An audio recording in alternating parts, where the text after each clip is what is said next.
अलख निरंजन. फक्त ऐकूनच एक वेगळीच ऊर्जा जाणवते, नाही का? हा फक्त एक मंत्र नाहीये, तर एक असा शक्तिशाली पुकार आहे जो भारतीय अध्यात्माच्या इतिहासात अनेक शतकांपासून घुमतोय. चला तर मग आज या मंत्राचा अर्थ आणि त्यामागचं गहन तत्वज्ञान उलगडून पाहूया. आणि या प्रवासाची सुरुवात होते एका जबरदस्त ओळीने. शब्द सांचा, पिंड कच्चा.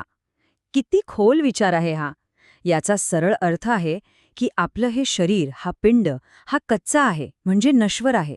पण शब्द म्हणजे सत्य, ते सांच आहे म्हणजे खरं आहे, शाश्वत आहे. आणि हा मंत्र आपल्याला त्याच शाश्वत सत्याच्या दिशेने घेऊन जातो. सगळ्यात आधी हे दोन मुख्य शब्द फोडून बघूया. अलख म्हणजे काय?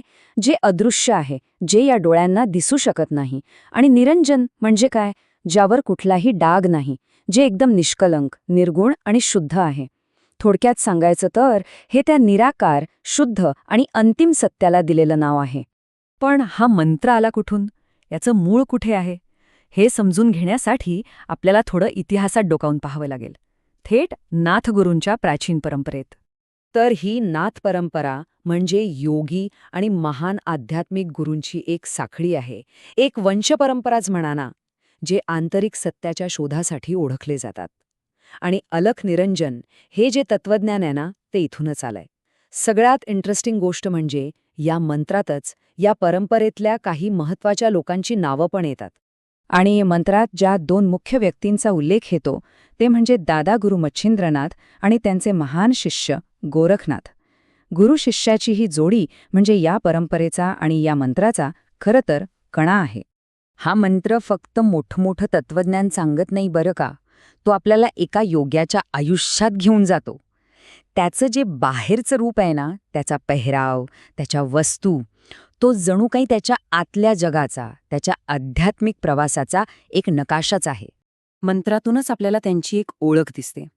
भगवी वस्त्र, शरीरावर लावलेली भस्म, कानात मोठी कुंडलं आणि सोबत काय तर हातात खप्पर, एक त्रिशूळ आणि एक झोळी. या प्रत्येक गोष्टीमागे एक खूप खोल, एक प्रतिकात्मक अर्थ दडलेला आहे. म्हणजे हे फक्त कपडे किंवा वस्तू नाहीत, अजिबात नाही. ही सगळी चिन्ह आहेत. कशाची?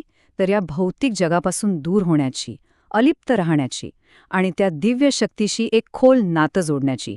हे खरं वैराग्य आहे, जे बाहेरून दिसतं पण ते आतून येतं. बरं, हे झालं योग्याच्या रूपाबद्दल.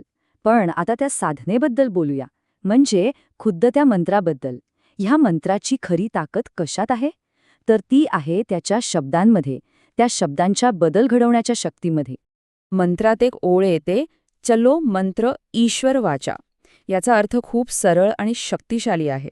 हा मंत्र कोणा माणसाने बनवलेला नाही, तर हे थेट ईश्वराचे शब्द आहेत. आणि म्हणूनच त्यात एक मूळ, एक दैवी शक्ती आहे. आणि या मंत्राचा जप केल्यावर काय होतं, त्याचे परिणामही सांगितले आहेत. पहिलं म्हणजे क्लेशभस्म. आयुष्यातले जे काही त्रास आहेत, दुःख आहेत, त्यांची राख होते. मग भय का नाश, मनातली भीती संपते. तिसरं, नवनाथ करे रक्षा, म्हणजे या परंपरेतल्या 9 महान गुरूंचं एक संरक्षण कवच मिळतं. आणि शेवटी रिद्धी सिद्धी आहे, साधकाला एक प्रकारचा आत्मिक सामर्थ्य आणि समृद्धी मिळते. पण थांबा, ही गोष्ट फक्त वैयक्तिक फायदापुरती मर्यादित आहे का? नाही. हा मंत्र आपल्याला याच्याही पुढे घेऊन जातो, एका खूप मोठ्या वैश्विक सत्याकडे. आणि तोच या साधनेचा खरा उद्देश आहे, स्वतःच्या पलीकडे बघायला शिकणं. आणि ते सत्य काय आहे? ना ऊंचा कोई ना कोई नीचा. विचार करा, किती क्रांतिकारी विचार आहे हा. कोणी मोठा नाही, कोणी छोटा नाही. ह्या तत्वज्ञानानुसार प्रत्येक जण, प्रत्येक जीव एकाच सत्याचा भाग आहे. ही समतेची कमालीची सुंदर कल्पना आहे. आणि मग याच्याही पुढे जाऊन एक अजून गहन विचार समोर येतो. जो खोजे बाहर वो भीतरी वसे. याचा अर्थ काय की ज्या परमसत्याला, ज्या ईश्वराला आपण बाहेर शोधत फिरतो, ते सत्य, तो ईश्वर खरं तर आपल्या आतच आहे. खरा शोध बाहेरचा नाहीये, तो आतला आहे. आणि हेच या संपूर्ण मंत्राचं सार आहे. सब में समाया एक ही प्रकाश. म्हणजे काय तर एकच दिव्य प्रकाश, एकच चेतना, ती आपल्या सगळ्यांच्या आत आहे. तीच आपल्याला आणि या जगातल्या प्रत्येक गोष्टीला एकमेकांशी जोडते. आपण जे वेगळेपण पाहतो तो फक्त एक भास आहे. तर मग एक प्रश्न उरतो, जर संपूर्ण ब्रह्मांड आपल्या आतच सामावलेलं असेल तर मग आपला जो शोध आहे त्याची खरी सुरुवात कुठून व्हायला पाहिजे? जरा विचार करण्यासारखा प्रश्न आहे, नाही का?